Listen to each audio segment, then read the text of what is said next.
Ini Rick. Hari ini dia tidak mahu merakam. Sebaik anda klik videonya, dia tersedar di Antartika hanya berbaju T. Sekelilingnya hanya angin dan salji berkilauan. Suhu udara minus 48 darjah. Dalam cuaca sejuk itu, kulit beku dalam minit. Tarikan nafas boleh membakar paru-paru. Sebuah beg galas jatuh dari langit. Di dalamnya ada filem terma, termos air panas, penjana engkol tangan, coklat bar, panel solar kecil, selimut tebal dan wang tunai $30,000. Ini ganjarannya jika dia terselamat. Rick segera membungkus diri dengan selimut termal dan memegangnya erat. Ini melambatkan kehilangan haba. Namun, angin sejuk mengangkat hujungnya dan menyusup masuk. Selepas 10 minit, suhu badannya sudah 35.4 darjah Celsius. Ini permulaan hipotermia. Gigilannya makin teruk. Tangannya susah dikawal. Rick minum beberapa teguk dari termos. Ini memberinya kelegaan sekejap. Suhu badan naik 0.2 darjah Celsius. Namun, dia tahu ini tidak akan bertahan lama. Rick mula menggali lubang di salji. Jari-jarinya mula hilang rasa. Itu tanda awal frostbite. Tumpuk putih muncul pada kulitnya. Salji, walau sejuk, bertindak sebagai penebat. Ia memerangkap udara di dalam dan udara menyimpan haba dengan baik. Rick masuk lebih dalam dan menutup pintu masuk dengan selimut terma. Di dalam menjadi sedikit lebih selamat. Tidak hangat, tetapi tidak lagi membahayakan nyawa. Rick mengeluarkan generator dan memutarnya sekuat tenaga. Pergerakan itu menghangatkan ototnya. Tenaga yang dihasilkan mengaktifkan part pemanas elektrik. Rick menekannya ke dada. Suhu badannya naik hampir 36 darjah. Kini fikirannya lebih jelas. Rick makan sebiji coklat bar.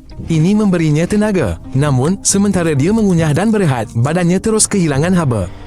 Selepas 40 minit, suhu badannya turun di bawah 35 darjah. Walaupun sudah makan, haba badan hilang lebih cepat daripada yang diperoleh. Rick cuba membentangkan panel suria di pintu. Dia menghalakannya ke arah matahari musim sejuk yang lemah.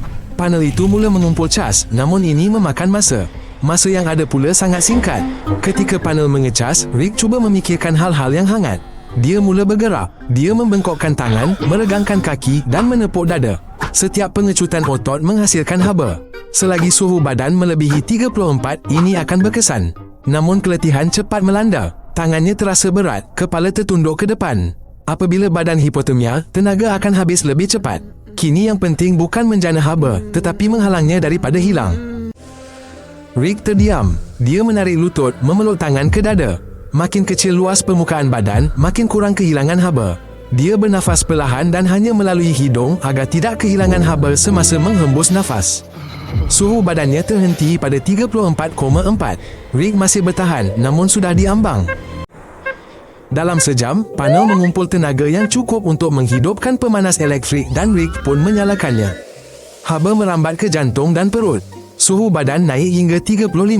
Beberapa jam lagi berlalu. Tenaga semakin berkurang. Suhu badan jatuh di bawah 34. Fikirannya bercelaru. Pergerakannya perlahan. Rick tidak dapat bercakap. Dia lama memandang seikat wang. Ini honorarnya, tetapi dia tahu wang itu lebih diperlukan sekarang, bukan nanti. Rick menyalakan api dari dolar di tempat persembunyiannya. Suhu udara di sini naik ke negatif 2. Badannya memanas melebihi 34. Rick berasa hidup. Namun, tempat perlindungan mula runtuh. Satu dinding cair akibat api. Rick keluar untuk kuatkan struktur itu. Salji menyiat wajahnya. Matanya gagal fokus. Suhu badannya jatuh ke 32,5 darjah. Rick terdengar suara-suara yang tiada. Dia bercakap sendirian. Pergerakannya tidak yakin. Semuanya seperti dalam mimpi. Rick masuk semula ke dalam. Sisa wang dibuangnya ke dalam api.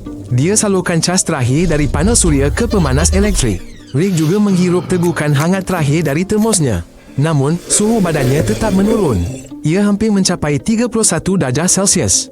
Rick pun akhirnya pengsan. Tiada lagi gegaran. Tiada juga sebarang reaksi. Badannya tidak lagi berjuang. Segalanya kini bergerak mengikut inersia. Dia kekal sedar selama 7 jam 39 minit. Dia tidak sedarkan diri selama 47 minit lagi. Eksperimen itu telah selesai. Rick sekali lagi berjaya hidup.